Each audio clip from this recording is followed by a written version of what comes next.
تو اللہ تعالیٰ فاسق کیا کافر سے بھی دین کا کام لے لیتا ہے، لیکن اس کی بنیاد کے اوپر اس کے عقیدے سے ہی نہیں ہو جائیں گے. جس طرح کے صوفیاء کے نزدیک ڈاکٹر ذاکر نائک کا سینکڑوں ہزاروں ہندوؤں کو کلمہ پڑھانا اس بات کی دلیل نہیں ہے کہ ذاکر نائک کے عقیدے صحیح ہیں، وہ نہیں مانتے نا. تو بالکل اس طریقے سے ہم بھی صوفیاء کے عقائد سے اختلاف رکھتے ہیں، اگرچہ انہیں مسلمان سمجھتے ہیں. ان کی غلطیاں قرآن و سنت کی روشنی میں ہائی لائٹ کریں گے، ان کی آخرت کا معاملہ اللہ کے سپرد کریں گے. یہ بات ٹھیک ہے. اچھا سر، آپ ہمارے اسلاف کو کبھی چشتی دجال کہتے ہیں، کبھی آپ اشرف علی دجال کہتے ہیں، کیونکہ میں دیوبند مکاتبہ فکر کے جو علماء ہیں میں ان کی بھی بڑی قدر کرتا ہوں. تو اتحاد امت کے ایک اعتراف سے میں بات کر رہا ہوں کہ آپ جب انہیں اشرف علی دجال کہیں گے، چشتی دجال کہیں گے، تو پھر اتحاد امت کی بات جو آپ کے منہ سے نکلتی ہے وہ تو بے معنی ہو جاتی ہے. دیکھیں، میں نے کسی ویڈیو میں اشرف علی دجال یا چشتی دجال کا لفظ یوز ہی نہیں کیا. یہ دجال کا لفظ میں نے غلام احمد قادیانی کے لیے یوز کیا. البتہ یہ ضرور ہے کہ میں نے یہ کہا کہ جس طرح غلام احمد قادیانی دجال نے ختم نبوت کے اوپر ڈاکہ مارا، اس طریقے سے جو بھی ختم نبوت کے اوپر ڈاکہ مارے اور اپنے نام کا کلمہ پڑھوائے، چشتی رسول اللہ کہہ کے یا اشرف علی رسول اللہ کو انڈورس کرے، وہ کس منہ سے ختم نبوت کے اوپر بات کر سکتے ہیں؟ یہ میں نے بات کی. اب رہ گیا دجال، تو ہم یہاں سے شروع کر لیتے ہیں. کیا بریلوی اشرف علی تھانوی صاحب کا کلمہ انڈورس کرنا، لا الہ الا اللہ اشرف علی رسول اللہ اور اللہم صلی علی و نبینا اشرف علی، نعوذ باللہ، کیا اس بات کے اوپر بریلوی علماء اور ان کے بزرگ کیا اشرف علی تھانوی کو رحمت اللہ علیہ اور مفتی اعظم اور حکیم الامت مانتے ہیں؟ وہ تو کہتے ہیں کذاب ہے، دجال ہے، گستاخ رسول ہے. اعلی حضرت نے تو حسام الحرمین میں اشرف علی تھانوی کو کافر ڈکلیئر کیا اور کہا کہ اس کے کفر میں شک کرنے والا بھی کافر ہے. تو جب بریلویوں کے بزرگوں نے اشرف علی تھانوی کو کافر ڈکلیئر کیا ہوا ہے، تو اس کے مقابلے پہ میرا یہ کہنا کہ مجھے ان سے علمی اختلاف ہے اور یہ ان کا عقیدہ ختم نبوت کے منافی ہے، تو بہت چھوٹی چیز رہ جاتی ہے. اتحاد امت کیسے ہو سکتا ہے؟ فساد امت کی بنیاد پہ تو اتحاد امت نہیں ہو سکتا نا. کیا بریلوی علماء تیار ہیں کہ اشرف علی تھانوی کی گستاخانہ عبارتوں کو وہ صحیح سمجھتے ہوئے ان کے ساتھ اتحاد امت کر لیں؟ وہ کہتے ہیں اتحاد امت ہو ہی نہیں سکتا. اسی طریقے سے دیوبندی بھی بریلویوں کے ساتھ کبھی بھی اتحاد امت نہیں کر سکتے، کیونکہ المحند علی المفند میں ان کے بزرگوں نے انہیں شیطانی لشکر کہا ہوا ہے. میں اتحاد امت کی جو بات کرتا ہوں نا، یہ بالکل ڈیفرنٹ ہے. ہمارے نزدیک اتحاد امت یہ ہے کہ اپنے اپنے بزرگوں کو چھوڑ دو، اس شخص کے ساتھ اپنی نسبت جوڑو جس کی قبر مدینے میں ہے صلی اللہ علیہ وآلہ وسلم. اگر بزرگ بھی پکڑ کے رکھو گے اور پیرلل میں کہو گے ہم قرآن و سنت کو بھی مانے، تو یا بزرگ بچا لو یا قرآن و سنت بچا لو. یہ ہو نہیں سکتا کہ اسلام کی بنیاد جس کلمے کے اوپر ہے اس کلمے کے اوپر کوئی ڈاکہ مارے اور ہم کہیں کہ ٹھیک ہے وہ تصوف کی معرفت کی باتیں ہیں، چشتی رسول اللہ یا سبحانی ما اعظم شأنی یا لوائی اعظم من لوائی محمد، میرا جھنڈا محمد کے جھنڈے سے بڑا ہوگا. آپ یہ عقیدہ رکھیں، آپ کے تو نقشبند سلسلے کے بزرگ ہیں وہ بایزید بستامی، آپ کے ہم یہ عقیدہ بھی رکھیں اور پیرلل میں آپ ہمارے ساتھ اتحاد امت کریں. اتحاد امت تو ہوگا، امت کس کی ہے؟ بایزید کی، اشرف علی تھانوی کی یا محمد رسول اللہ کی؟ پہلے تو یہ ڈیسائیڈ کریں. اتحاد امت محمدیہ کی بات ہو رہی ہے، اتحاد امت دیوبندیہ، اتحاد امت نقشبندیہ، اتحاد امت بریلویہ، اتحاد امت قادریہ کی بات تو نہیں ہو رہی نا. امت تو اس شخص کی ہے جس کی قبر مدینے میں ہے. جو شخص اس کے ساتھ غداری کرے، ٹھیک ہے، اس کی عظمت اپنے کھاتے میں ڈلوائے، تو ہم اس کے ساتھ کیسے اتحاد کریں؟ ہمارا جھگڑا یہ ہے کہ ان بزرگوں کی کتابوں میں گستاخانہ عبارتیں اور ان کے ماننے والے ان گستاخیوں کو اون کرتے ہیں اور وہ کہتے ہیں ٹھیک لکھے، آپ کو سمجھ نہیں آئی. ہم کہتے ہیں آپ ہمیں نہ سمجھائیں، اپنی پبلک کو جسٹیفائی کریں. میرے سے پہلے کیا بریلویوں نے کبھی کہا تھا کہ چشتی رسول اللہ والی کتاب بدل گئی ہے؟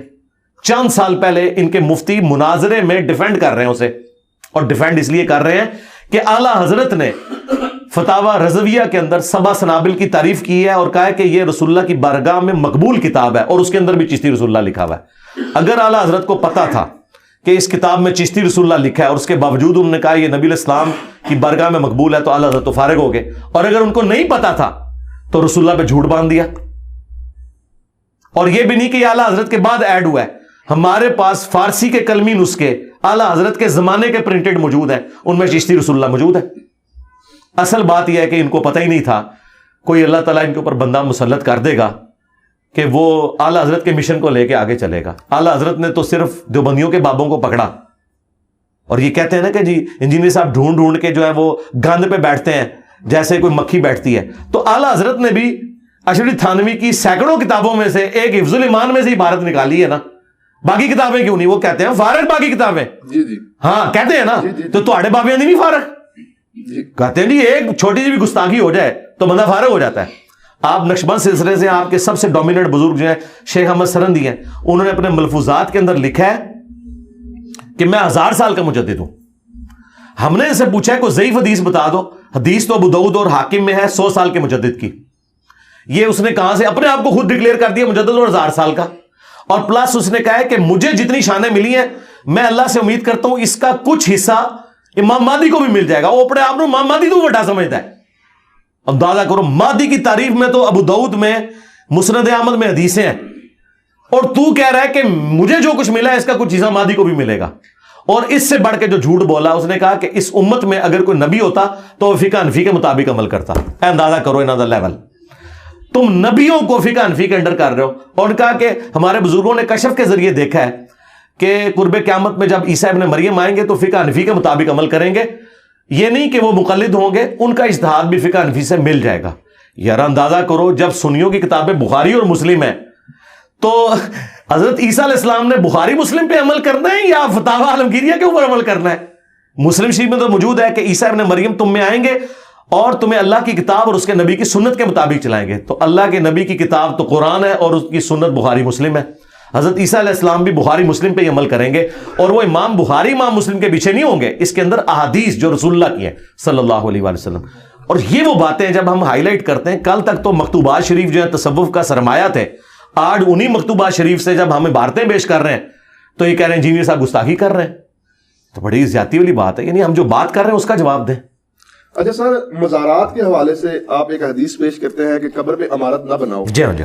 تو اگر قبر کچی ہو تو جو مزار بنایا گیا وہ تو زائرین کے بیٹھنے کے لیے بنایا گیا, کہ وہ بارش میں اگر آندھی میں کہیں آتے ہیں احسان ثواب کی نیت سے, تو اس میں کیا حرج ہے؟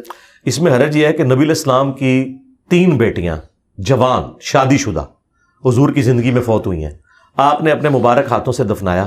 دنیا کا کون سا بابے کا مزار ہے جو سیدہ زینب, سیدہ ام کلثوم, سیدہ رقیہ کے مزارات کا مقابلہ کر سکے؟ مجھے بتائیں. نبی علیہ السلام نے کوئی اس کے اوپر قبہ نہیں تعمیر کروایا کہ لوگ آ کے میری بیٹیوں کے مزار کے اوپر بیٹھے. اس کے بعد سیدہ فاطمہ جب فوت ہوئی تو کیا مولا علی علیہ السلام نے ان کا کوئی مزار بنوایا تھا؟ یہ جو مزارات سعودی حکومت نے گرائے ہیں نا, یہ مزارات نبی علیہ السلام کی وفات کے 650 سال بعد بنائے گئے تھے. جو مزار حضور کے 650 سال بعد بنے, ٹھیک ہے, اور اس کے 400 سال بعد انہیں گرا دیا جائے تو مزار شہید کہاں سے ہوئے؟ جو خود جس کو کہنا چاہیے حلال ہی نہیں تھے بننے میں, وہ شہید کہاں سے ہوئے؟ اگر حلال ہوتے تو صحابہ کرام بناتے, مولا علی بنا دیتے مزار نبی علیہ السلام کا, گنبد لا کے رکھ دیتے.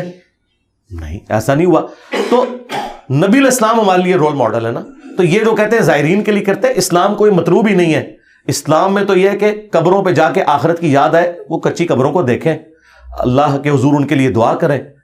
مسلم شریف میں حدیث ہے, میں تمہیں حکم دیتا ہوں قبروں پہ جاؤ تاکہ آخرت کی یاد آئے. بس یہ مقصد تھا. مزارات پہ جانا تو کوئی مقصد نہیں تھا. اور پھر مجھے بتائیں, جو مزارات رسول اللہ کی مخالفت میں بنائے گئے ہیں, مسلم شریف میں حدیث ہے, تو میں منع کرتا ہوں قبروں کو پکا مت کرنا, ان پہ عمارت مت بنانا. آپ کیا نبی کے ساتھ ٹکر لیں گے کہ یا رسول اللہ تو نہیں پتا, تسی منع تے کیتا سی لیکن زائرین واسطے ضرورت تھی. مجھے بتائیں, اللہ کے نبی علیہ السلام امت کے حق میں جو ضرورت تھی, کیا وہ بتا کے نہیں گئے امت کو؟ اگر اس کی الٹ بات کی ہو تو پھر تو آپ کے لیے لمحہ فکری ہے کہ آپ کس نبی کو مان رہے ہیں. بھائی ہمارے نبی وہ ہیں جن کے والد کا نام عبداللہ تھا, ان کی والدہ کا نام آمنہ تھا, ان کی قبر مدینہ شریف میں ہے. تسی کہڑے نبی نو مندے ہو؟ اپنا ذرا تعارف کرواؤ. جدہ لوکی کلمہ پڑھ دے او محمد اور ہاں, تو تسی دسو کیڑے محمد نو مندے ہو؟ اس محمد کو کہ جس کی کتاب قرآن ہے اور اس کے ماننے والوں نے بخاری مسلم لکھ کے ان کی سنتیں امت تک پہنچائیں, یا کسی اور محمد کو مانتے ہیں؟ پہلے تو ہم یہ کلیئر کریں گے کہ آپ کس محمد کو مانتے ہیں صلی اللہ علیہ وآلہ وسلم. اچھا سر, اگر میں یہ کہتا ہوں دعا میں کہ اے اللہ میرے اعمال اس قابل نہیں کہ میں تیرے سامنے بطور وسیلہ پیش کر سکوں, میرے پاس ایک نسبت ہے کہ میں تیرے نبی کا امتی ہوں, اگر یہ نسبت پیش کر کے میں اللہ سے حاجت پیش کرتا ہوں تو پھر یہ کیسے مسئلہ ہے استعانت کے حرام ہوا یا کیسے شرک ہوا؟ نہیں، استعانت اور شرک نہیں ہے یہ، اس کو تو ہم کوئی شرک نہیں کہتے. استعانت تو یہ نہیں، وسیلہ بالکل ڈفرنٹ چیز ہے جی. پہلی بات یہ ذہن میں رکھیں، اردو زبان ہم سب کو آتی ہے جی. ایک بندہ کہتا ہے یا علی مدد جی، وہ تو ڈائریکٹ حضرت علی کو پکار رہا ہے. اور ایک بندہ کہتا ہے کہ اے اللہ، حضرت علی تیرے مقبول بندے تھے، جو تو حضرت علی سے محبت رکھتا ہے اس محبت کا وسیلہ میں تجھے پیش کرتا ہوں جی. میرا فلاں کام کر دے. تو اس کو کون غلط کہتا ہے؟ جی ٹھیک. یہ تو اللہ کی صفت ہے. آپ یہ بھی کہیں کہ اے اللہ، جو تجھے تیرے نبی سے، ان کے اہل البیت سے، ان کے صحابہ سے محبت ہے، یہ اللہ کی صفت ہے محبت کرنا، اس تیری صفت کا وسیلہ میں تجھے پیش کرتا ہوں تو آپ کریں. تو قرآن میں آیا وَلِلَّهِ الْأَسْمَاءُ الْحُسْنَى فَادْعُوهُ بِهَا، اللہ کے لیے اچھے نام ہیں، اس کے ناموں کے ذریعے. تو یہ اللہ کی ایک صفت ہے کہ وہ اپنے پیغمبروں سے محبت کرتا ہے، ان کے اہل البیت سے محبت کرتا ہے. لیکن ان ہستیوں کو آپ نہ پکاریں، وہ ایاک نعبد و ایاک نستعین کی وائلیشن ہے. ظاہری مدد تو آپ کسی سے بھی لے سکتے ہیں. یہ لوگ کہتے ہیں جی حضور نے مولا علی کو مدد کے لیے پکارا تھا. بھائی مولا علی زندہ تھے تو انہی کو پکارنا تھا. ہونا تو چاہیے تھا حضور امیر حمزہ کو قبر سے نکالتے، زندہ کر کے تو ساتھ لے کے آتے خیبر کے موقع پہ، پھر ہم آپ کی بات مانتے. کیونکہ آرمی چیف تو امیر حمزہ تھے، حضرت علی تو بعد میں آئے نا مین سٹریم کے اندر. پہلے بھی ٹاپ میں تو تھے لیکن مین ٹاپ کے اوپر امیر حمزہ تھے. آرمی چیف تو وہ تھے نا بدر میں بھی احد میں بھی. تو حضور ان کو قبر سے نکال کے کیوں نہیں لیا؟ اس لیے کہ جو دنیا سے چلا گیا. تو مولا علی آج دنیا میں موجود ہوں تو ہم اپنے مسائل کا حل انہی سے جا کے دعائیں کروائیں گے. اور اس کے ثبوت میں وہ بخاری کی حدیث ہے 1010، یہ حضرت عمر کا عقیدہ ہے، انا کننا نتوسل الیک بنبینا، اے اللہ پہلے ہم تیرے نبی کے وسیلے سے تیری طرف متوجہ ہوتے تھے، اب ہم تیرے نبی کے چچا کو لے کے آئے، ان کی دعا کی برکت سے بارش نازل فرما. حضرت عمر قبر رسول سے جا کے کیوں نہیں مانگ رہے؟ حضور کے چچا کو لائے ہیں اور ان سے دعا کروائی ہے. تو نیک بندوں سے آپ دعائیں کروائیں، ان نیک بندوں سے جو اللہ کی عبادت کرتے ہیں، جو اپنی عبادت کرواتے ہیں، ان نیک بندوں سے نہیں. ہم ان کو نیک نہیں مانتے. تو وسیلہ اور توسل بالکل الگ چیز ہے. آپ نیک اعمال کا وسیلہ پیش کریں، آپ اللہ کی اسماء کا وسیلہ پیش کریں، اللہ کی جو اپنے پیغمبروں سے محبت ہے، اہل البیت سے محبت ہے، اس کا وسیلہ پیش کریں. یہ وہ سارے ہیں جو بخاری مسلم سے ثابت ہیں. لیکن ونس آپ کسی بابے کو ڈائریکٹ پکاریں گے اور پھر آپ کہیں گے نہیں میں جو اس کو پکار رہا ہوں اس کا مطلب یہ ہے کہ اے اللہ فلاں بابے کو میری خبر کر دے، وہ قبر میں بیٹھ کے میرے لیے دعا کرے گا اور تو دعا قبول. یار اتنی لمبی ایکویشن کہیں قرآن حدیث میں لکھی ہوئی ہے؟ قرآن میں انبیاء کی دعائیں رپورٹ ہوئی ہیں، کوئی ایک دعا بتائیں. اس کے الٹ ملتا ہے وَإِذَا سَأَلَكَ عِبَادِي عَنِّي فَإِنِّي قَرِيبٌ أُجِيبُ الدَّعْوَةَ الدَّاعِ إِذَا دَعَانِ. اے میرے نبی جب میرے بندے آپ سے میرے بارے میں پوچھیں نا تو مجھے بتائیں اللہ کا تعارف جو ہے بابا کروائے گا یا اللہ کا نبی کروائے گا؟ صحابہ کرام جب پوچھتے تھے تو کہا گیا کہ فرماؤ کہ میں ہر بندے کے بالکل قریب ہوں، ہر پکارنے والے کی پکار کو سنتا ہوں. وہاں تو کوئی وسیلہ واسطہ نہیں ڈالا بیچ میں. وسیلہ واسطے اس طرح کے جو میں نے جس طریقے سے بتایا یہ جواز کی حد تک ہے، باقی اللہ اور بندے کا کوئی پروٹوکول نہیں ہے. ڈائریکٹ آپ اللہ سے مانگے ادعونی استجب لکم. البتہ پروٹوکول یہ ہے کہ آپ نے حمد اور درود شریف پڑھنا ہے، وہ ترمذی میں حدیث ہے، وہ ایک سلیقہ ہے دعا کا. نماز میں بھی ہم تشہد میں پہلے سلام عرض کرتے ہیں، پھر درود شریف، پھر دعائیں مانگتے ہیں. یہ ایک سلیقہ ہے دعا کرنے کا، لیکن مانگنا آپ نے اللہ سے. ایون نہج البلاغہ میں مولا علی علیہ السلام کا خطبہ، میں حیران ہوں کہ شیعہ نے اتنا بڑا خطبہ اوور لک کیا ہوا ہے جس میں حضرت علی اپنے بیٹے کو کہتے ہیں کہ تم اس کی اولاد ہو جس نے ان قریب مر کے مٹی ہو جانا ہے، دنیا سے چلے جانا ہے، جس کو فنا ہے تو تم مجھ سے امید نہ وابستہ کرو، اس اللہ سے کرو جسے کبھی فنا نہیں ہے. اور بیٹا حسن یاد رکھنا اللہ کی بارگاہ وہ دربار ہے جس نے اپنا کوئی دربان بھی نہیں رکھا ہوا، تم ڈائریکٹ اس سے مانگو. مولا علی تو حسن کو نہیں کہہ رہے کہ منو وچ پا، تو منو دسو جنہوں نے اہل البیت نو وچ پایا ہوا ہے، نبیوں نو وچ پایا ہوا ہے، یہ مولا علی دے شیعہ نے یا بنو امیہ دے شیعہ نے؟ مولا علی تو حسن کو کہہ رہے کہ منو نہ وچ پائی میں تو مر جانا ہی. او زندہ ہی وہ کول منگی اور اس کا کوئی دربان بھی نہیں کہ اس نے کوئی پہرے دار مقرر کیا ہے کہ اجازت لے کے اینو وچ پاؤ گے تو سنے گا، ویسے نہیں سنے گا. انہوں نے کہا کوئی پروٹوکول نہیں، ڈائریکٹ اللہ سے مانگ. اہل البیت کی جتنی دعائیں شیعہ کے ہاں ملتی ہیں یا قرآن میں جو انبیاء کی دعائیں ہیں یا اہل سنت کے ہاں نبی الاسلام کی دعائیں ہیں، کسی میں کوئی واسطے وسیلے نہیں ہے. یہ سب فراڈ بنایا ہوا ہے انہوں نے. ٹھیک ہو گیا. اچھا سر، آپ نہیں سمجھتے کہ اگر آپ کی تھوڑی سی زبان میٹھی ہو تو تمام مکاتب فکر کے علماء میں سے کچھ نہ کچھ آپ کے ساتھ کوئی معاملات طے ہو جائیں، کوئی نہ کوئی بہتر نہیں ہو سکتے، بالکل نہیں ہو سکتے. اس کی وجہ یہ ہے میٹھی زبان کر کے بھی میں نے یہی کہنا ہے کہ چشتی رسول اللہ غلط ہے. چلے میں کہہ دیتا ہوں بھائیو، چشتی رسول اللہ کو نہ مانو، اشرف رسول اللہ کا دفاع نہ کرو، قیامت والے دن تمہیں عذاب دیا جائے گا. دیکھیں میں نے میٹھے بن کے کہا چلو منوا لو. اچھا آپ ایک بات کہتے ہیں جی، اس پلیٹ فارم سے یہ بات ہوئی یہ پلیٹ فارم ادھر سے میں نے ڈنکے کی چوٹ پہ یہ بات کی، یہ پلیٹ فارم ہے جو قرآن و حدیث پہ کھڑا ہے، غدیر ہم پہ کھڑا ہے. الحمدللہ. میں کیسے یہ مان لوں کہ 3.25 ارب مسلمانوں میں سے جیلم کا ایک انجینئر ہے وہی حق ہے؟ نہیں، میں باقی لوگوں کو کون سا کافر کہہ رہا ہوں، میں تو صرف یہ کہہ رہا ہوں کہ اس پلیٹ فارم سے قرآن کی توحید بیان ہو رہی ہے، تو اس کو غلط ثابت کرنے کے لیے آپ یہ بتائیں کہ قرآن میں یہ نہیں لکھا ہوا جو تم بیان کر رہے ہو. یعنی آپ بتائیں کہ قرآن میں نہیں لکھا ہوا اَمَّن یُجِیبُ الْمُضْطَرَّ اِذَا دَعَا. شیعہ کے صبح شام کے اذکار میں یہ دعا ہے، قرآن میں لکھی ہوئی ہے، سورۃ النمل آیت نمبر 62. بھلا بتاؤ تو کون سی ہستی ہے کہ وہ اضطراب میں گھرے ہوئے شخص کی فریاد کو سنتا ہے اور اس سے اس کی تکلیف کو دور کر دیتا ہے اور تمہیں تمہارے ماں باپ کے بعد دنیا پہ خلیفہ کرتا ہے؟ کیا اللہ کے ساتھ بھی اور کوئی الہ ہے؟ الہ مع اللہ. وہاں تو ہونا چاہیے تھا کہ بھئی ہم تو مستقل بذات کے بغیر مانے ہوئے ہیں اور ہم جو ہے وہ عطائی مانے ہوئے ہیں. اللہ تو کہہ رہا ہے کہ میرے ساتھ تو کوئی اور الہ ہے ہی نہیں جس سے تمہاری مشکل کو دور کر سکے، تم نے مانگنا مجھ سے. تو ہم یہ پلیٹ فارم کی جب بات کرتے ہیں تو ہمیں جھوٹا ثابت کریں نا، ہمیں کہیں کہ ہاں یہ دنیا میں پلیٹ فارم ہے فلاں کہ جو انجینئر صاحب واقعی قرآن بخاری مسلم بیان کر رہے ہیں جس طرح آپ کر رہے ہیں، تو سرکار اگلا سورج طلوع نہیں ہوگا میں اس کو دعوت دوں گا کہ ادھر آ کے بیٹھے، یہ لے بنی بنائی گدی، لیکن چندہ چندہ کوئی نہیں جے. ہاں ایسے نہیں رکھنا، ایک گدی ہو جائے جیڑی اپنی جے بھی ٹھیلی کر آئے گی جے. ہاں تو انہوں لبنا کچھ نہیں دے چوں میں تو ایتھے بٹھاواں گا. تو یہ جو پلیٹ فارم میں بات کرتا ہوں اس کے بعد میں کچھ چندہ تو نہیں مانگتا. لوگ جب کوئی اپنا کارنامہ پیش کرتے ہیں نا تو اس کے بعد کہتے ہیں دیکھو یہ کارنامہ ہے لہٰذا ہم دین کا کام کر رہے ہیں، یہ کاؤنٹر نمبر ڈسپلے ہوا ہے. ہم کہتے ہیں آؤ تمہیں کھلائیں گے، چندہ نہیں لیں گے، اپنی جیب سے کھلائیں گے. تو ہم اس سسٹم کے بینیفیشری کوئی نہیں ہے. کہہ رہے اس لیے کہ دکھائیں اہل بیت کا دفاع کس نے کیا ہے.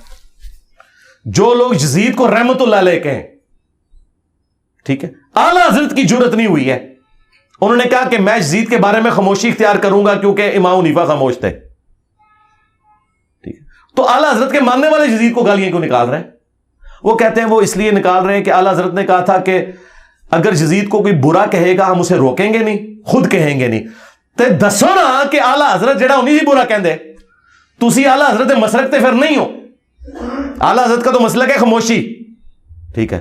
تو پھر غدیر خون پہ اعلیٰ حضرت تو نہیں کھڑے، ہم کھڑے ہیں، کیونکہ مسلم شریف میں حدیث ہے میں تمہیں اللہ کا خوف دلاتا ہوں اپنے اہل البیت کے معاملے میں. اس زمانے میں خوف یہ تھا کہ آپ اہل البیت کا ساتھ دیتے، اور آج یہ ہے کہ اہل البیت کے دشمنوں کو آپ ننگا کریں. یہ تو آپ کی جرت نہیں ہے. ٹھیک ہے، شیخ احمد سرندی وہ بھی دیکھ لیں، وہ یزید کے والد کا دفاع کرتے ہیں، جھوٹا دفاع کرتے ہیں. امام غزالی وہ یزید کا جھوٹا دفاع کرتے ہیں. وہ ہمارے استاد مولانا اسحاق صاحب کہا کرتے تھے کہ جب امام غزالی یہ کہہ رہے تھے احیاء العلوم میں کہ واقعہ کربلا ڈسکس نہیں کرنا چاہیے، اس میں بڑی ہستیوں کے نام آئیں گے، تو اس کا تو مطلب ہے چور کی داڑھی میں تنکا. ہاں پتہ تم لوگوں نے، تمہارے بڑوں نے کام ڈالا ہے، ڈسکس کرو اور بتاؤ سچ کیا ہے. سچ نہیں بتا سکتے، کیسے بتائیں کہ یہ انسانی تاریخ میں نہیں ہوا کہ کوئی نبی فوت ہو اور اسے قبر میں گئے 50 سال ہو اور اس کی امت اسی کے دین کے نام کے اوپر اسی کی اولاد کو ذبح کر دے. ٹھیک ہے، واقعہ کربلا جی یہ وہ واقعہ جو قیامت تک آپ کو ہارٹ کرے گا، اس سے آپ جان نہیں چھڑا سکتے. تو میں جو دعویٰ کرتا ہوں میں غدیر خون پہ کھڑا ہوں تو اہل البیت کا دفاع کر رہا ہوں، اور مجھ سے زیادہ کسی نے زندگی میں نہیں کہا ہوگا کہ یا علی مدد کہنا شرک ہے. علی کا اتنا بڑا شیعہ ہو کے ہر لیکچر میں کہے کہ یا علی مدد شیعہ ہے، تو پھر میں ڈنکے کی چوٹ پہ کہتا ہوں کہ علی ولی توحید بھی ہمارے اندر ہے اور اہل البیت کا دفاع بھی ہمارے اندر ہے. اس طرح کا کہیں ہے تو ہمیں دکھائیں، ہم اپنی سیٹ پہ بٹھائیں گے. لوگ اہل البیت کا دفاع بھی کرتے ہیں تو صحابہ کرام پہ لعنت شروع کر دیتے ہیں، اس ایکسٹریم کو نکل جاتے ہیں. اگر کوئی لعنت نہیں کرتا تو توحید میں وہ بابوں کو پکارتا ہے. تو اللہ کے فضل سے ہم غدیر خم پہ کھڑے ہیں الحمدللہ. اچھا سر، آپ پرانے مردے اکثر اکھاڑتے ہیں، حسام الحرمین میں کیا لکھا ہے، المہند المفند میں کیا لکھا ہے. یہ فساد فی الارض کے ضمن میں نہیں آتا؟ مطلب ہمارے ملک کی حالات بھی اس چیز کی اجازت نہیں دیتے کہ آپ دوبارہ ایسے لوگوں کو جو دوبارہ آپس میں ملنا شروع ہو گئے تھے تو آپ انہیں دوبارہ جناب ایک دوسرے کو مخالف کر رہے ہیں. بہت اچھی بات ہے. اگر تو ایسا ہو گیا تو سب سے پہلے بریلویوں سے کہیں کہ حسام الحرمین سے اعلان برات کریں. مفتی منیب الرحمان صاحب ٹی وی پہ آ کے کہیں کہ آج کے بعد حسام الحرمین کی پرنٹنگ بند، چونکہ یہ گڑا مردہ ہے، ہم اسے نہیں اکھاڑیں گے. اور جتنے نسخے حسام الحرمین کے موجود ہیں جو میں نے بھی حوالے کے لیے استعمال کے رکھے ہوئے ہیں، میں بھی مفتی صاحب کو نا ڈاک میں بھیج دوں گا. ان سب کو لگائیں آگ. اور دیوبندی بھی جتنی المہند پرنٹ کر رہے ہیں آج کی ڈیٹ تک ساری ریٹریو کریں، یہ آج تک پرنٹ کریں، اپنے کورسز میں لوگوں کو بتائیں. تو مجھ سے ڈیمانڈ کیوں کر رہے ہیں؟ یا تو ہو نا کہ میں نے کسی غار سے المہند دریافت کی، ٹھیک ہے, اور کسی کنویں سے میں نے اسامہ الرحمن نکال لی جو کہ آپ دفنا چکے تھے, ایک ہی نسخہ تھا دنیا میں, اور میں نے لا کے اس کا PDF رکھ کے تو گوگل پہ چڑھا دیا, پھر تو میں مجرم ہوں. جناب الیاس قادری باپا جانی, جنہیں پاکستان میں ہماری ایجنسیز کی طرف سے یہ سرٹیفکیٹ دیا گیا سب سے پرامن جماعت ہے, ٹھیک ہے, پتہ نہیں یہ ایجنسیاں کون سی ایجنسیاں ہماری, اس جماعت کو پرامن کہہ رہے ہیں کہ جس کے امیر نے اناؤنسمنٹ کی ہے کہ میرا مرید وہ ہے جو اسامہ الرحمن کو پڑھے اور اس پہ عمل کرے, جس میں دیوبندیوں کو کافر لکھا ہوا ہے, سارے دیوبندیوں کو اور ان کے بڑے بزرگوں کو, اور الیاس قادری صاحب نے باقاعدہ سائن کیے ہوئے اور مکتبۃ المدینہ چھاپ رہا ہے اسامہ الرحمن, اور اس جماعت کے امیر کو کہہ رہے ہیں امن کی جماعت ہے. کڈی وڈا یہ تضاد ہے, جو پاکستان اور انڈیا کے کروڑوں دیوبندیوں کو کافر سمجھیں اور لکھ کے دیں ہر مرید کو کہ اس کتاب پہ تم نے عمل کرنا ہے اور ان کو کافر سمجھنا ہے, وہ پرامن جماعت کہاں سے ہوئی؟ تو میرے بھائی میں تیار ہوں, میں اگلی بات کرتا ہوں. میری جتنی ویڈیوز ہیں نا اسامہ الرحمن اور المہند کے بارے میں ویڈیوز بھی ڈیلیٹ کرا دوں گا ساری. یہ اناؤنسمنٹ کریں کہ آج کے بعد اسامہ الرحمن اور المہند پرنٹ نہیں ہوگی, اور ہم اپنے بزرگوں سے اعلان برات کرتے ہیں جو انہوں نے اس وقت گند گھولا تھا.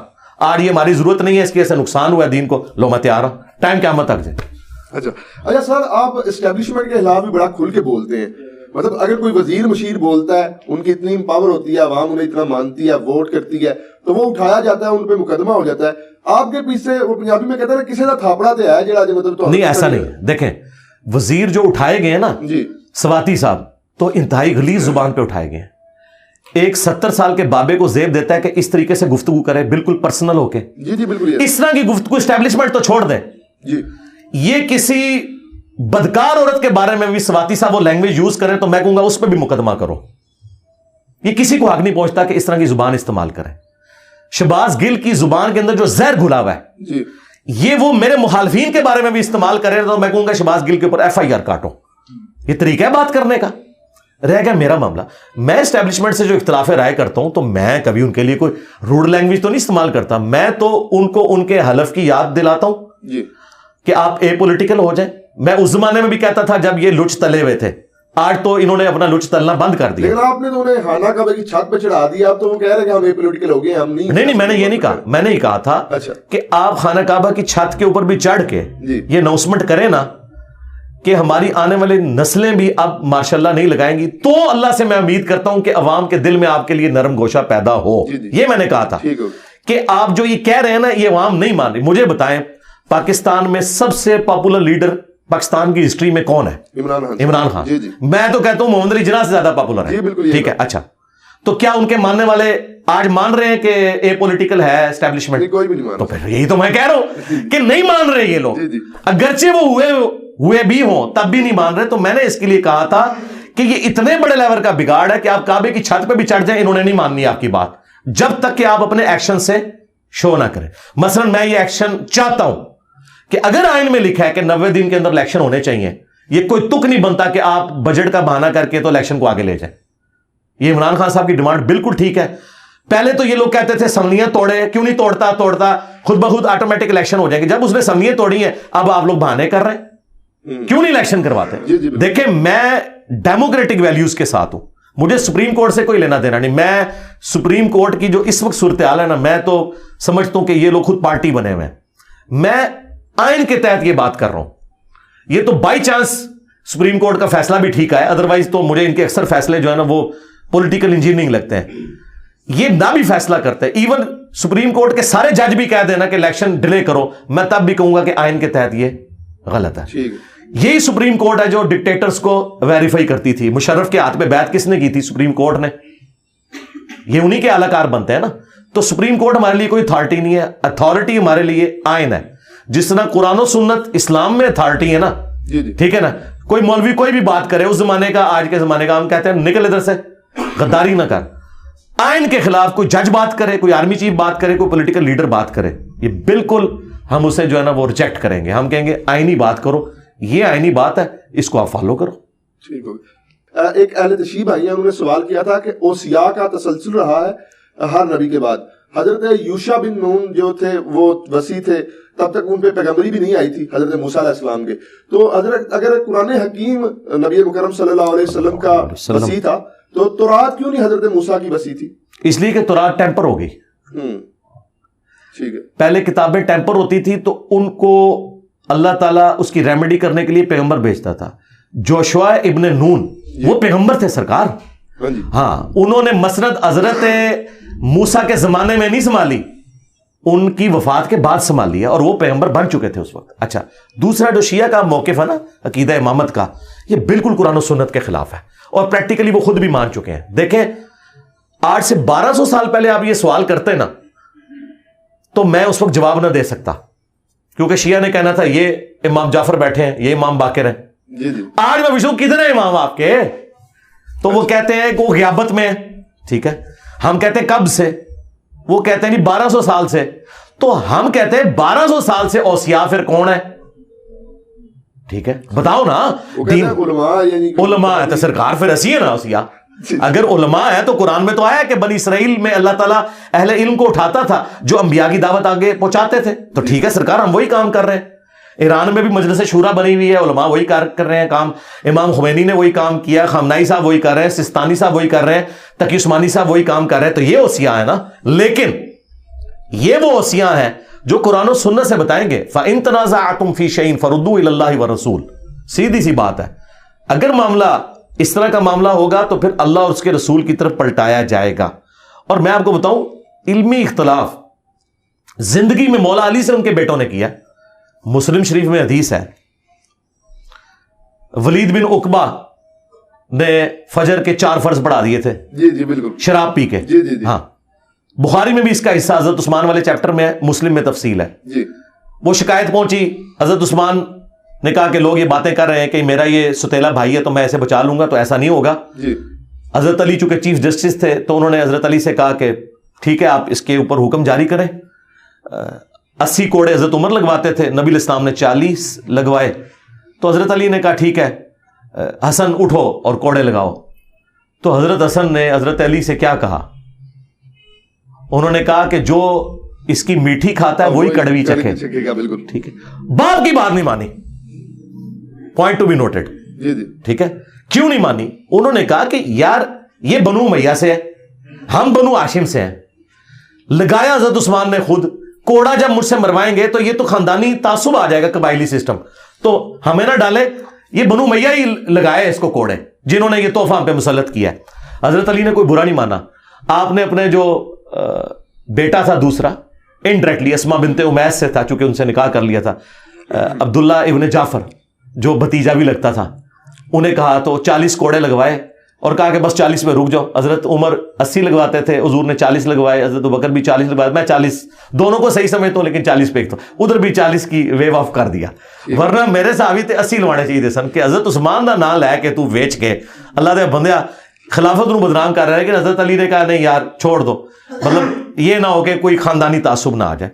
تو علمی اختلاف ہو سکتا ہے کسی معاملے میں, یہ کوئی ایسا ایشو نہیں ہے. اس زمانے میں بھی لوگ ایک دوسرے کے ساتھ کرتے تھے, آج بھی علمی اختلاف کریں, آپ بتائیں اپنے معاملات کو.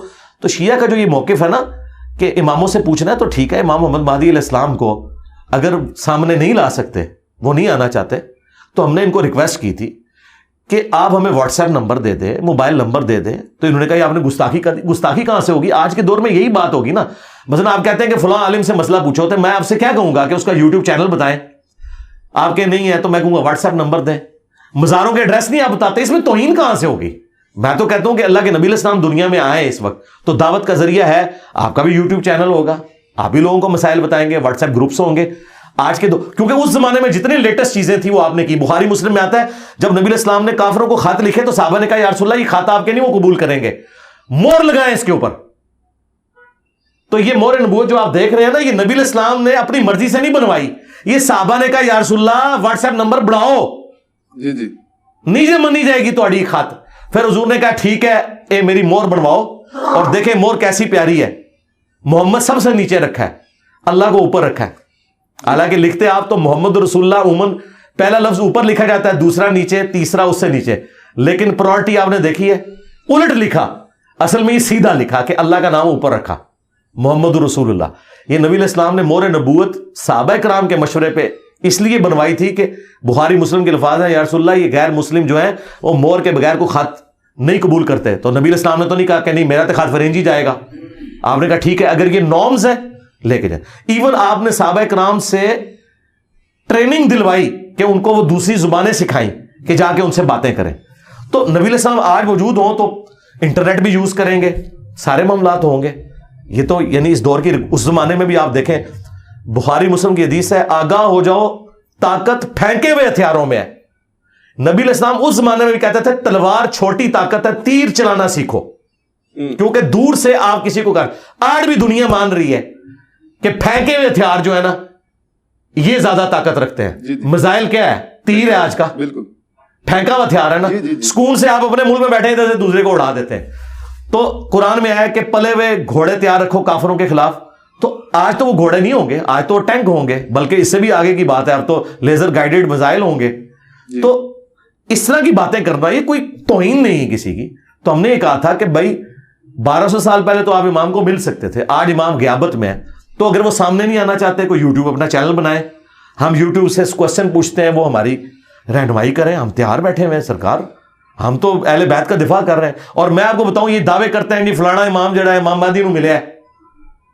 سرکار امام مہدی اگر دنیا موجود نے, اگر انہوں نے کسی نو ملنا ہے نا تو سب تو سوٹیبل بندہ میں جائے. ہاں سرکار جو سب سے زیادہ اہل بیت کے لیے کھڑا ہوا ہے, اور بنو امیہ کی اس نے غلطیاں سنیوں کی کتابوں سے ہائی لائٹ کر دی ہیں, کیونکہ بنو امیہ کے جو ڈیفینڈر ہیں اور دفاع کرنے والے تو سنی ہیں, شیعہ تو نہیں تو دفاع کرتے. تو سنیوں کی تطہیر جس بندے نے اہل بیت کے حساب سے کی ہے, میں نے تو مہدی کے لیے راستہ ہی مار کر دی. امام مہدی کو تو اب زیادہ محنت نہیں کرنی پڑنی اس حوالے سے کہ لوگوں نے دسو کہ بھئی حسین آکھتے ہیں, کہ یزید آکھتے ہیں, کہ مولا علی آکھتے ہیں, کہ حضرت معاویہ آکھتے ہیں. میں تو کام ہی سارا بس سنیوں کو سمجھا دیتا ہے بھی آکھتے کون ہے. تو امام مہدی دا ادھا کام اس حوالے نال تے ہو گیا, اسی انہاں نو پود پرووائڈ کر دیتی ہے. انشاءاللہ تے سامنے آن اسی جناب انہاں دی بیعت کریں گے. سر وہ کہتے ہیں کہ وہ غیابت کبریٰ میں ہے, وہ ملتے نہیں کسی سے, نہیں ملتے نا, صغریٰ میں تھے جب تک ملتے تھے. اچھا اب کبریٰ میں ہے نا پچھلے 1200 سال سے, تو اب وہ دین نہیں لوگوں کو سکھائیں گے, یعنی کہ جی تو بس یہی تو ہم کہہ رہے ہیں کہ دین قرآن و سنت سے لیں. ٹھیک ہے. تو پھر کیا ان کا اس میں سے نکالا کیا, مطلب اس میں کوئی چیز نکلے نا. یعنی صحابہ کہف سوئے ہوئے ہیں 300 سال سے, تو کسی کو نہ کوئی سوال کا جواب دے سکتے تھے, نہ کچھ کر سکتے تھے. اب کوئی بندہ کہ جی میں آپ دلیل ان کی یہ مانتے ہیں کہ یہ اصحاب کہف والی کو جو دلیل دیتے ہیں کہ مطلب میں کہتا ہوں, میں تو اس بات کو نہیں مانتا. میں کہتا ہوں اگر کوئی مان بھی لے تو اصحاب الکہف جب غار کے اندر سوئے ہوئے تھے تو کیا مسئلے لوگ ان سے جا کے پوچھتے تھے؟ تو جس بندے سے آپ مسئلہ نہیں پوچھ سکتے تو وہ آپ کا امام کیسے ہو سکتا ہے آج کے دور میں, جب تک وہ سامنے نہ آئے؟ نبی علیہ السلام ساری جنگوں میں جو امامت کرتے رہے, تو کیا یہ ہوا ہے کہ آپ گھر میں بیٹھ گئے اور امامت کرتے رہے؟ آپ آ کے, آپ کا خیمہ بھی میدان جنگ میں لگتا تھا, ایک جنگ میں بھی حضور پیچھے نہیں رہے. ٹھیک ہے, آپ کے خیمے لگتے تھے, ہر مسئلے میں حضور سے پوچھا جاتا تھا یا رسول اللہ آپ کیا کریں, تو نبی علیہ السلام بتاتے تھے. تو اگر کوئی امام ہے تو لیڈ کرے نا سرکار. میں یعنی ایک دعوت کا کام لے کے چل رہا ہوں, تو میرے اسٹوڈنٹ مجھ سے جب پوچھتے ہیں تو میں انہیں لیڈ کرتا ہوں نا. میرے مرنے کے بعد یہ کہ جی غیابت میں چلیں گے, وہ آج بھی ہمارے لیڈر ہیں, اس طرح تو ہو نہیں سکتا نا. آج لیڈر وہ ہے جو سامنے مسئلہ بتائے گا. اصل سر مسئلہ امامت میں یہ ہے کہ وہ کہتے ہیں کہ آسمان کا زمین سے کوئی رشتہ نہیں ہے. وہ معصوم تھے حضرت علی سے, جو امام حسن, یار وہ جو کچھ بھی ہو, بات یہ کہ 1200 سال پرانی بات ہے نا. یہ 1200 سال پہلے باتیں ہوتی نا. اب 1200 سال سے ایک بندہ سامنے نہیں ہے تو اس کے بارے میں کیا ہم بات کریں؟ سامنے ہو تو بات کریں نا. بالکل. اچھا سر یہ بات کی جاتی ہے اکثر کہ مطلب اکثر میں نے مکاتب فکر کے لوگوں سے سنا. اور آخری بات اس میں امام مہدی غیابت کبریٰ میں ہے, تو کیا نبی علیہ السلام غیابت کبریٰ میں نہیں ہے کہ اپنی قبر میں زندہ نہیں ہے؟ جی بالکل. تو پھر آپ نبی سے کیوں نہیں مسئلے پوچھتے ہیں, بیچ میں امام کیوں ڈالے ہوئے؟ بھائی جیڑی گل ایتھوں کان پھڑنا ہے ڈائریکٹ اللہ نبی کو پوچھو. جے تسی امامہ کو نہیں پوچھنا ہے تو اللہ نبی کو پوچھو سرکار. ہاں, لیکن یہ نہیں بات مان سکتے. کیوں بھائی سقیفہ بنی ساعدہ ہوئی ہے تو یہ تو مولا علی کو بھی خیال نہیں آیا کہ میں ابو بکر کو قبر رسول پہ جا کے کہوں کہ یا رسول اللہ ذرا فیصلہ کرو ساڈا. ان کو پتا تھا کہ حضور اب اس دنیا سے جا چکے, آخرت کی زندگی میں اب ان سے ہم کمیونیکیٹ نہیں کریں گے, آپ کی تعلیمات پر عمل کریں گے. وہ تعلیمات اس وقت بھی زندہ تھی, آج بھی زندہ ہے. جو ماننے والے تھے وہ وقت کے ساتھ فوت ہوتے جا رہے ہیں, میں نے بھی دنیا سے چلے جانا ہے.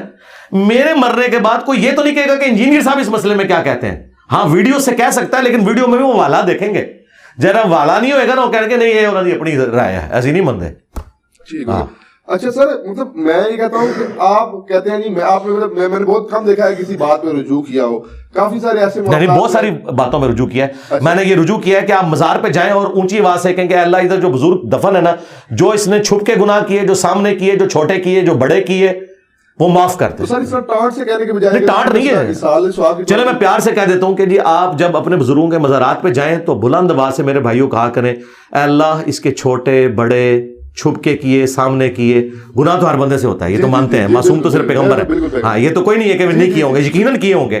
اے اللہ وہ معاف کر دے, اے اللہ اس کی قبر میں کیڑے نہ پڑے, اے اللہ اسے عذاب قبر سے محفوظ رکھ.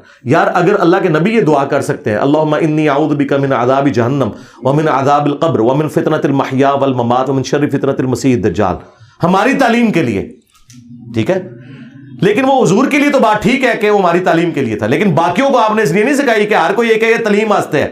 تو عذاب قبر کسی نے نہیں پناہ مانگنی, صحابہ کرام مانگتے تھے. اچھا سر, ایک عوام میں بہت زیادہ بات دیکھی گئی ہے اور علماء بھی اکثر یہ بات کرتے ہیں دعاؤں میں کہ حضرت سیدنا عمر جیسا حکمران عطا فرما. تو آپ اس بارے میں کیا کہیں گے کہ آج کے دور میں جو پرفتن دور جا رہا ہے, کوئی حضرت عمر جیسا حکمران ہو سکتا ہے؟ نہیں, وہ تو اس اعتبار سے مثال کے طور پہ بات کی جاتی ہے. میں تو کہتا ہوں اس سے بڑی بات کرنی چاہیے, اس سے بڑی بات یہ کرنی چاہیے کہ اللہ ہمیں ایسا حکمران دے جو نبی الاسلام کے طریقے کے مطابق ہمیں چلائے. ٹھیک ہے. حضرت عمر فاروق رضی اللہ تعالیٰ عنہ کے بھی سارے ڈیسیژن کو ہم پرفیکٹ نہیں مانتے. ان سے بھی اپنی خلافت کے اندر کچھ مسئلے مس ہینڈل ہوئے ہیں. ہاں جی, مثلاً حج تمتع پہ پابندی لگانا, اور مسلم شریف میں موجود ہے صحابہ کرام بہت سخت خلاف تھے کہ یہ ان کو کام نہیں کرنا چاہیے تھا. تو ہمیں بجائے حضرت عمر کے, حضرت علی کے, حضرت ابوبکر کی مثالیں دینے کی بجائے ہمیں یہ کہنا چاہیے کہ اللہ ہمیں ایسا حکمران دے جو ہمیں نبی الاسلام کے طریقے کے مطابق چلائے, وہ اللہ کی مرضی. ٹھیک ہوگا, ٹھیک ہوگا. اچھا سر, ایک بات یہ بھی کی جاتی ہے, اچھا سر میرا یہ سوال, وہ رجوع والی بات مکمل ہوگی آپ کی, وہ تسلی ہوگی؟ جی جی, ہاں اس میں رجوع تو ہم ہر وقت تیار ہیں. میں نے تو کئی باتوں میں رجوع کیا. میں پہلے یہ کہتا تھا کہ مٹھی کے بعد داڑھی رکھنا افضل ہے, اب میں کہتا ہوں کہ جو مٹھی کے بعد کاٹے اور یہ نیت کرے کہ نبی الاسلام کی داڑھی مٹھی سے نہیں بڑی تھی, اس کے لیے وہی افضل ہے. اور جو اس لیے نہیں کاٹتا کہ حضور کی نیچرل مٹھی تھی, میری نیچرل 2 مٹھی ہے, اس کے لیے وہ افضل ہے. میں نے کئی معاملات میں رجوع کیا. ٹھیک ہوگا, ٹھیک ہوگا سر. اچھا سر, اکثر مطلب یہ بات کی جا رہی ہے علماء کی جانب سے, آج بھی آپ کی اکیڈمی میں یہ بات ڈسکس ہو رہی تھی کہ معاشرے میں بڑھ رہی ہے جو بے حیائی ہے, کیونکہ زمانہ ایسا ہے, جدید دور ہے, بے حیائی کے مختلف اسباب موجود ہیں. تو اس کے باوجود آپ جو ہے دوسری شادی کے بارے میں بہت زیادہ مطلب بات کرتے ہیں. بے حیائی کا سب سے بڑا سبب یہ ہے کہ علماء کے جو چینلز ہیں مونیٹائز ہیں, اس پہ بے پردہ عورتیں آ رہی ہیں. اس کے علاوہ تو علماء نے یہ کیوں نہیں اپنی ویڈیو ایڈز کیوں نہیں بند کر رہے؟ سدے باب اس کا کیا؟ سدے باب یہ ہے کہ علماء کی مونیٹائزیشن ختم کروائیں. دیکھیں, یہ آپ اس کو مذاق نہ سمجھیں, میں ٹونٹ نہیں کر رہا. واللہ ایک بندے نے طارق جمیل صاحب کا کلپ اس لیے لگایا کہ وہ فکر آخرت اس سے حاصل کرے, اور کلک کرتے ہی ایک ناچتی ہوئی بے پردہ عورت سامنے آ گئی, تو بیچارہ گیا. بے حیائی تو یہ پھیلی ہوئی ہے. اور اب تو تقی عثمانی صاحب کا بھی فتویٰ آ گیا کہ یہ غلط ہے. یہ کتنا بڑا ظلم ہے کہ دین کے نام پہ بندہ کلک کر رہا ہے اور سامنے یورپ اور امریکہ میں تو اتنے اتنے گندے اشتہار کھلتے ہیں, وہ سامنے آ جائیں. تو دین میں جو بے حیائی والا ایک ایلیمنٹ ہے, اس کا سبب خود ہمارے علماء کے ویڈیو چینلز بن رہے ہیں, جو ویڈیو مونیٹائزیشن انہوں نے کی ہوئی ہے, وہ ناچتی ہوئی عورتیں سامنے آ جاتی ہیں. تو یہ سب سے بڑا سبب ہے. اب رہ گیا دوسری شادی, بالکل کریں, دوسری شادی کریں, لیکن اگر دوسری شادی کرنے کے بعد بھی ایک ہی بیوی رہ جائے آپ کی, جی ٹھیک ہے, اینڈ تو رزلٹ یہی ہوتا ہے نا کہ آپ ایک طرف لٹک جاتے ہیں. قرآن نے کہا ایسا نہ ہو ایک طرف لٹک جاؤ. ٹھیک ہے, جب آپ لٹکتے ہیں, ایک تھوڑا سا آپ لٹکتے ہیں تو دوسری طرف سے وہ پہلی بیوی آپ کی ٹانگ کھینچ کے آپ کو گرا ہی دیتی ہے جس طرف لٹکے ہوتے ہیں. وہ کہنی ہے نہ سے تو ادھر ہی مار. تو جو آپ نے وہ جو بچے ہیں وہ اب ان کا کون دیکھ بھال کرے گا؟ وہ تو بچے تو ماں کے ساتھ ہی ہوں گے, جیسے چوزے مرغی کے ساتھ ہی جاتے ہیں. مرغے کے ساتھ کبھی چوزے دیکھے آپ نے؟ تو at the end of the day جب وہ بچے معاشرے کے لیے اور وہ عورت ناسور بن جائے, تو جس کو حالات فیوریبل ہو نا, جس کی بیوی خود دوسری شادی کروائے, تو سرکار وہ شوق سے کرے اور ہماری دعائیں اس کے ساتھ ہیں. لیکن اگر اس سے یہ فتنہ کھڑا ہوتا ہے کہ آپ نے لڑائی جھگڑا کرنا ہے اور اینڈ پہ ایک بھی جاتی رہے, میں اس پوائنٹ آف ویو سے بات کر رہا تھا. قطعاً کسی کی جرت ہے کوئی دوسری تیسری شادی کو حرام کہہ جائے, وہ تو کافر ہے جو کہے کہ یہ حرام ہے, نعوذ باللہ. اچھا سر, جمہوریت کے بارے میں ڈاکٹر اقبال صاحب نے بھی کہا ہے کہ جمہوریت وہ طرز حکومت ہے کہ جس میں سروں کو گنا کرتے ہیں تولا نہیں کرتے. موجودہ جو حکومت ہے اس میں, جو نظام حکومت ہے اس میں مطلب ایک نشئی جو ہے نیم پاگل وہ بھی ووٹ دیتا ہے, اس کی بھی اتنی اہمیت ہے. ایک اسکالر ووٹ دیتا ہے, اس کی بھی اتنی اہمیت ہے. میرے خیال میں نشئی کی ووٹ زیادہ ہونی چاہیے. اس کی وجہ کہ نشئی جو ہے وہ تو اپنے گھر کا سامان بیچ کے نشہ کر رہا ہے نا, اسکالر تو آپ کی جیبوں سے ہتھیار ہے, اس کی ووٹ آدھی ہونی چاہیے. بالکل آپ کے ساتھ لاجیکل بات ہے, پی ایچ ڈی اسکالر مطلب کوئی نہیں چلے آپ نے نیچرل بات ہے جی. دیکھیں نا تو وہ کیسے ہو سکتا ہے؟ ہاں جی میں وہ بتاتا ہوں. پہلی بات یہ کہ ڈاکٹر اقبال کے شعر نہ تو دین ہے, اچھا, اور نہ ڈاکٹر اقبال کے اشعار جو ہیں وہ کسی آپ ثبوت میں پیش کر سکتے ہیں. انہیں بھی غلطی لگی ہے, ہاں جی, تو ہم تو نہیں ان کے ساتھ ایگری کرتے. لاجیکلی ٹھیک ہے کہ مطلب کیسے؟ جی میں آپ کو بتا رہا ہوں لاجیکلی نہیں ٹھیک, بالکل غلط ہے. اس کی وجہ یہ ہے کہ اسلامک ڈیموکریسی کو ہم حلال سمجھتے ہیں, ویسٹرن ڈیموکریسی کو جسے ڈاکٹر اقبال نے کرٹیسائز کیا ہم اسے کفر سمجھتے ہیں. حلال و حرام کا فیصلہ کثرت رائے نہیں کر سکتی. آپ تو کہہ رہے ہیں نا علماء کی ووٹ, میں کہتا ہوں جی علماء کعبے کی چھت پہ بھی چڑھ دیں نا سارے اور کہیں کہ مرد کی مرد سے شادی جائز ہے تو ہم اسے بھی ریجیکٹ کریں گے, نہیں تو ہم تو یہ مانتے ہی نہیں ہیں. ہم کہتے ہیں کثرت رائے حلال کے اندر ہوگا, حرام کا فیصلہ قرآن و سنت کریں گے, علماء بھی نہیں کریں گے. ہم تو بہت آگے کی بات کر رہے ہیں. اس طرح کی ڈیموکریسی کو ہم صحیح سمجھتے ہیں جس میں حلال کا فیصلہ ہو کثرت رائے سے. مثلا کثرت رائے یہ ہے کہ کسی دو شہروں کے درمیان ٹرین چلنی چاہیے یا موٹر وے بننی چاہیے, تو کثرت رائے سے فیصلہ ہونا چاہیے کہ ٹرین سوٹیبل ہے یا موٹر وے سوٹیبل ہے. ٹھیک ہے, یہ آپ کا فیصلہ ہے, آپ اپنی رائے ہموار کریں, فیزیبلٹی رپورٹ بنائیں, لوگوں کو قائل کریں. ٹھیک ہے, باقی میں آپ کو یہ بتاؤں, یہ جو کہہ رہے ہیں تولا نہیں جاتا, مجھے یہ بتائیے اگر آپ یہ مان لیں کہ ایک پڑھے لکھے اور ان پڑھ کی ووٹ برابر ہونا یہ عیب ہے, تو میرے بھائی مجھے بتائیں وہ ان پڑھ گوالا جو بھینس کی پرورش کرتا ہے, ایک پی ایچ ڈی خواہ اسلامیات میں ہو یا عربی میں ہو یا مفتی اعظم ہو, کیا وہ بھینس پال سکتا ہے یا وہ گوالا پال سکتا ہے؟ اور اس کے دودھ کے اوپر آپ کے بچے جوان ہو رہے ہیں, وہ تو کہے گا سرکار میری ووٹ دو کے برابر کریں, مفتی تو مجھ سے دودھ لیتا ہے, یہ تو مجھے پتا ہے کہ کتنی میں محنت کرتا ہوں. تو پھر آپ کیا کریں گے؟ تو یہ دنیا نے سرکار کنکلوڈ کیا ہے کہ اس کا آخری حال یہی ہے کہ ہر بندہ اپنی فیلڈ میں مفتی اعظم ہے. ذہن میں رکھیں. جی ہاں, یہ کیمرہ مین بیٹھے ہوئے ہیں, یہ تو کہیں گے میں میڈیا کی فیلڈ میں مفتی اعظم ہوں. تمہارے علماء کو تو ٹچ سکرین موبائل چلانا نہ ہے جب تک ان کو سکھایا نہ جائے. میں تو 15 سال سے یہ ٹچ سکرین کیمرے استعمال کر رہا ہوں, میری ووٹ دو کے برابر ہونی چاہیے. تو میں کو کہا بھائی تیری ویک اودی ویک, اس کے علاوہ اس کا کوئی چارہ نہیں ہے. ہاں اب اس کا حال کیا ہے؟ حال یہ ہے کہ آپ رائے عامہ ہموار کریں. دیکھیں طیب اردگان نے رائے عامہ ہموار کی ہے نا, پاکستان کی اسٹیبلشمنٹ تو اتنی سٹرانگ نہیں تھی جتنی ٹرکی کی تھی, یہ تو شاید نہیں ان کے مقابلے پہ. لیکن ایک عوامی لیڈر آیا ہے, اس نے 50 سال پرانا مسئلہ حل کیا استنبول کا. میر جب وہ بنا پانی کا مسئلہ تھا, کرتے کرتے وہ پرائم منسٹر بنا, 3 دفعہ الیکٹ ہوا, اس نے اس کو پرائم منسٹر والے نظام کو صدارتی نظام میں کنورٹ کیا. لیڈر ہے نا. تو آپ نے دیکھا ہے آج تک آپ نے سنا تھا کہ اتنی سٹرانگ فوج اور اس کے سامنے آگے عوام لیٹ رہی ہے ان کے ٹینکوں کے سامنے. پاکستان میں ایسا نہیں کبھی بھی ہوگا, نہیں ہوگا. اس کی ایک وجہ ہے, وہ بہت بڑی وجہ ہے, اور وہ فوج کے پاس وہ گدڑ سنگھی ہے کہ جب تک وہ مسئلہ آپ حل نہیں کرتے نا, کبھی آپ یہ ان سے چھٹکارا حاصل نہیں کر سکتے. وہ یہ ہے کہ پاکستان کی فوج جو ہے وہ مذہبی ہے اور مولوی ان کے اعلی کار ہیں. ٹرکی کی جو فوج تھی نا وہ تھی سیکولر ایتھیسٹ, اور وہاں پولیٹیکل لیڈر جو ہے مذہب کا نام یوز کرتا تھا. اس لیے مولوی برے وقت میں مسجدوں سے اعلان کر کے اردگان کے ساتھ کھڑے ہوئے, کیونکہ وہ ان سے پہلے تنگ تھے کہ یار یہ تو ہے ہی سارے اس طرح. پاکستان میں فوج تو مذہبی ہے, ہر کینٹری میں آپ کو مسجد نظر آتی ہے, اللہ کے نام لکھے ہوئے نظر آتے ہیں, اللہ اکبر کے نعرے اور یہ سب کچھ. یہاں پہ مذہبی طبقہ جو ہے ہمیشہ فوج کو سپورٹ کرتا ہے, اس لیے سیاستدان مار کھا جاتا ہے. ویسے یہ حقیقت بات ہے کہ سیاستدان بھی مذہب کو یوز کرتا ہے اور فوج بھی مذہب کو یوز کرتی ہے. یہ جو فوج کے پاس ایج حاصل ہے نا, اس کی وجہ سے پاکستانی فوج کے آگے ٹینکوں کے آگے کوئی نہیں لیٹے گا آ کے, یہ میں آپ کو بتا دوں. الا یہ کہ یہ مشرف والا نظام اگر تھوڑا عرصہ چلتا نا, تو آپ نے دیکھا تھا فوجی اپنی وردیاں بھی گھر سے پہن کے نہیں جاتے تھے. ٹھیک ہے, داڑھی رکھنے کے اوپر پابندی لگ گئی, داڑھیوں والوں کو مین پوسٹوں سے ہٹا دیا. تو فوج میں مشرف کے خلاف بھی نفرت آئی, عوام میں فوج کے خلاف نفرت آئی. کتنی نفرت آ گئی تھی, وہ بڑی مشکل سے بعد میں اوور کم ہوئی ہے. ٹھیک ہے, تو یہ والا معاملات دیکھیں آپ, اگر اوور آل دیکھیں تو پھر آپ کو پتا چلے گا. اور دوسرا, ٹرکی کو یہ ایج حاصل تھا کہ وہاں کے لوگ جو ہے وہ حقیقت ٹی وی نہیں دیکھتے.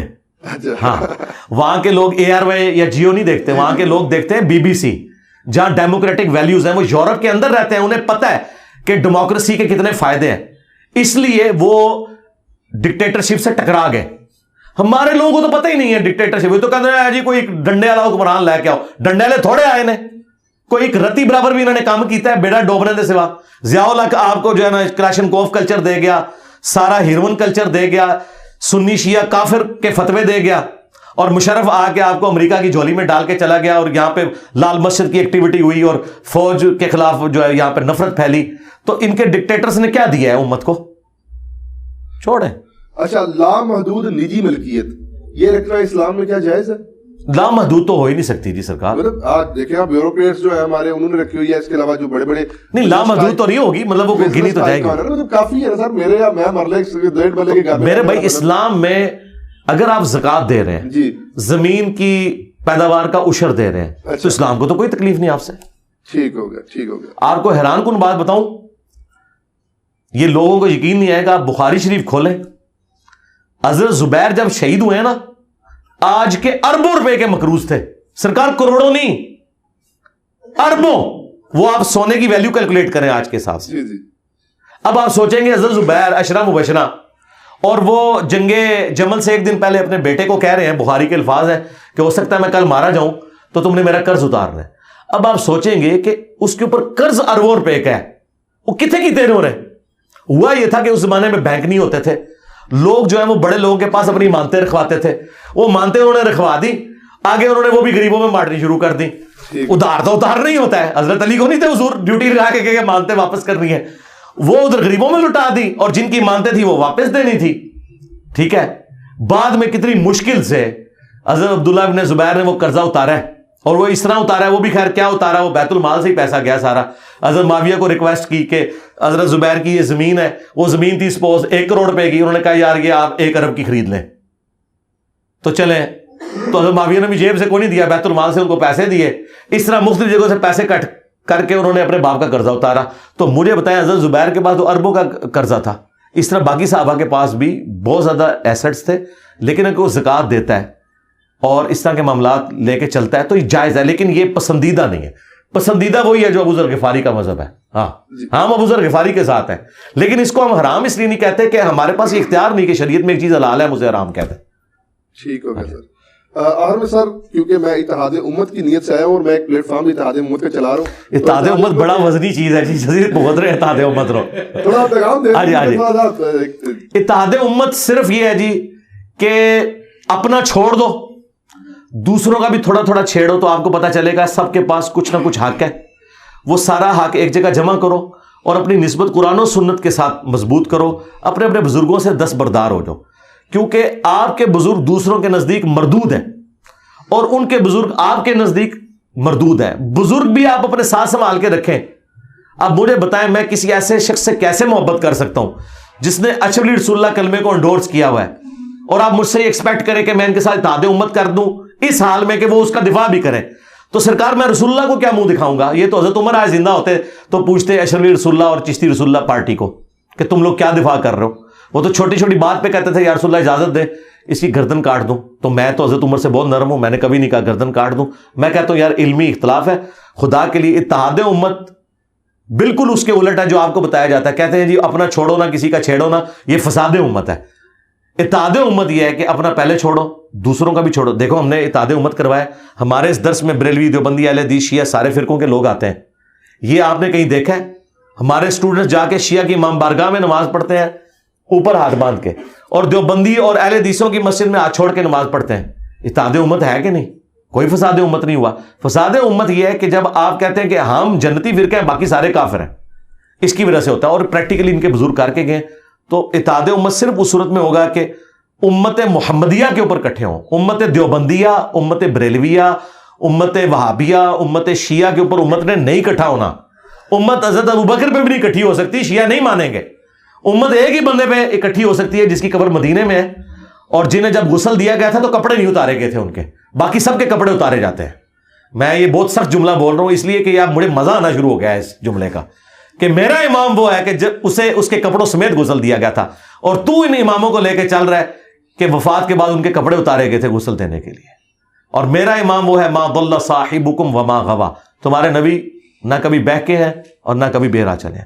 اور تیرے امام وہ ہے کہ دوسرے ماننے والے اس امام کے مسئلوں کو اس طرح ردی کی ٹوکری میں پھینکتے ہیں جس طرح تم ان کے مسئلوں کو. تو سرکار پھر اپنی نسبت رسول اللہ کے ساتھ مضبوط کرو صلی اللہ علیہ وآلہ وسلم. اچھا سر, آخری سوال میرا یہ ہے کہ عربی بولنے کے بارے میں علماء نے آپ پہ کافی اعتراض کیا ہے. لاہور کے ایک مفتی صاحب, میں نام نہیں لوں گا, انہوں نے کافی ویڈیوز چڑھائی ہیں کہ آپ کو عربی نہیں آتی. مجھے عربی آتی ہے, اردو آتی ہے, بعد میں ڈسکس کروں گا. مجھے ان مفتی صاحب سے پوچھ کے بتائیں, جتنے بھی مفتی ہیں, کہ ڈاکٹر طاہر القادری صاحب کو جو عربی آتی ہے تو تقی عثمانی صاحب انہیں شیخ الاسلام کیوں نہیں مان لیتے؟ اچھا ہاں مانے نا. اور اگر مفتی تقی عثمانی صاحب کو عربی آتی ہے تو الیاس گھمن صاحب انہیں شیخ الاسلام کیوں نہیں مان لیتے؟ مسئلہ عربی اردو کا تو ہے ہی نہیں ہے, ٹھیک ہے. مسئلہ یہ ہے کہ قرآن و سنت سے جو دلائل ہیں وہ ہم نے آپ کے سامنے رکھ دیے. اور آخری بات, میں آج کے کسی مفتی کی عربی کو مانتے ہی نہیں ہوں. کیوں؟ ان میں سے کوئی مفتی دعویٰ کر سکتا ہے کہ مجھے اشعری تھانوی سے زیادہ عربی آتی ہے یا احمد بریلوی سے زیادہ عربی آتی ہے؟ کسی کا دعویٰ ہے؟ تو میں تو احمد بریلوی سے ڈائریکٹ عربی پڑھی ہوئی ہے. احمد بریلوی صاحب نے بیسٹ عربی سے بیسٹ اردو میں قرآن ٹرانسلیٹ کیا اور میں ان کی عوام کو بتا رہا ہوں. تو میں تو نکل ہی گیا ہوں. میں تو اعلیٰ حضرت کے ساتھ آپ کو جوڑا ہے. اعلیٰ حضرت نے لکھا ہے ایاک نعبد و ایاک نستعین کے ترجمے میں, اے اللہ ہم تیری ہی عبادت کریں, تجھی سے مدد چاہیں. تو بس یہی بات میں کر رہا ہوں. تو ان چیزوں سے باہر نکل جائیں. میرے بارے میں وہ کہہ رہے ہیں یہ دیکھ کے قرآن نہیں پڑھ سکتا جو قاری ہے, ٹھیک ہے. تو میں نے انہیں کہا تھا کہ تقی عثمانی صاحب, مفتی منیر صاحب, ساجد میر صاحب, ساجد نقوی صاحب, چاروں بڑوں فرقوں کے میں نے علماء کی بات کی ہے. یہ یوٹیوب کے اوپر کوئی قرآن کی ایک سورت تلاوت کر دے, اپلوڈ کریں, مجھے بتا دیں, انشاءاللہ میں شام کو سورج غروب نہیں ہونے دوں گا, میں وہی سورت, سب سے مشکل والی سورت ڈھونڈ لیں, میں وہی سورت قرات کروں گا, عوام فیصلہ کر لے گی کس کو قرآن زیادہ پڑھنا ہوتا ہے. باقی رہ گیا پڑھتے ہوئے کبھی غلطی. میں ویسے بتاؤں یہ سارے علماء قرآن مجہول پڑھتے ہیں, انہیں قرآن عربی لنگوسٹک کے مطابق نہیں پڑھنا آتا. عربی لنگوسٹک یہ نہیں ہے کہ زبر زیر آپ نے ٹھیک پڑھنا ہے, نہیں, عین ثا ہا بود یہ صحیح نکلنا چاہیے, کسی نے نیچے کٹنا آتا. اور اے بے تے پڑھتے جے, کیونکہ انہوں نے جو آپ پتہ مدارس میں جو عربی پڑھائی جاتی ہے نا حدیث کی کتابوں میں, وہ معروف نہیں پڑھائی جاتی, مجہول پڑھی جاتی ہے. انما الاعمال بالنیات, یہ لفظ ہی غلط ہے, انما الاعمال بالنیات. آپ جتنے علماء دیکھیں اعمال لو پڑھتے ہیں, درود شریف دیکھیں اللہم صلی علی محمد پڑھتے ہیں, یہ صلی علی تو غلط ہے, اللہم صلی علی محمد ہے. لیکن چونکہ ادر دین قرآن آپ مجہول بھی پڑھ سکتے ہیں, یہ جائز ہے. اللہم صلی علی بھی درست ہے, لیکن قرآن میں جب آپ لام زیر لی پڑھیں گے تو لام زیر لے نہیں پڑھ سکتے, سوائے ایک لفظ کے, بسم اللہ مجریہا. یہ پورے قرآن میں ایک لفظ ہے جو آپ نے مجریہا نہیں پڑھنا, باقی پورا قرآن آپ نے معروف پڑھنا ہے. انہوں نے عربی ساری پڑھی ہوئی ہے مجہول, یہ قرآن پڑھ ہی نہیں سکتے معروف. میرا چیلنج ہے, یہ جتنے گلے پھاڑتے ہیں انہوں کو لے آؤ ساجد میر. واللہ ساجد میر مجھے نماز بھی معروف طریقے سے نہیں سنا سکتا. التحیات للہ والصلوات والطیبات, وہ پڑھے گا التحیات للہ والصلوات والطیبات. انہوں نے پڑھی نہیں ہوئی عربی, اور عربی یہ سمجھ رہے ہیں کہ, اور ہا تو یہ لوگ نکال ہی نہیں سکتے, عین نکال نہیں سکتے. اور یہ ان کا عیب نہیں ہے, ان کی تربیت ہی ایسی ہے. اور آپ قاریوں کو دیکھیں, مولویوں کا اتنا مذاق اڑاتے ہیں, کہتے ہیں عربی آندی نہیں. قاری اڑے نا مولویوں کو ہتھوں ہاتھ لیندے ہیں. کیوں؟ وہ صحیح کہہ رہے ہوتے ہیں, قرات کے اعتبار سے ان کو عربی نہیں آتی. خالی عربی پروناؤنس کرنا کافی نہیں ہے نا, وہ اس لہجے میں ہونی چاہیے. تو میں عربی لہجے میں عربی پروناؤنس بھی کرتا ہوں. باقی جو پڑھتے ہوئے کبھی زیر زبر کی غلطی ہو جائے نا, وہ تو ساروں سے ہو جاتی ہے. وہ غلطی تب غلطی ہے کہ جب کوئی بندہ لقمہ دے اور میں پھر اس کو غلط پڑھوں. اوور لک ہو سکتی ہے پڑھنے میں. ٹھیک ہے, ابو داؤد میں حدیث ہے نبی علیہ السلام قرآن بھول گئے تھے, آپ پہ نازل ہوا ہے.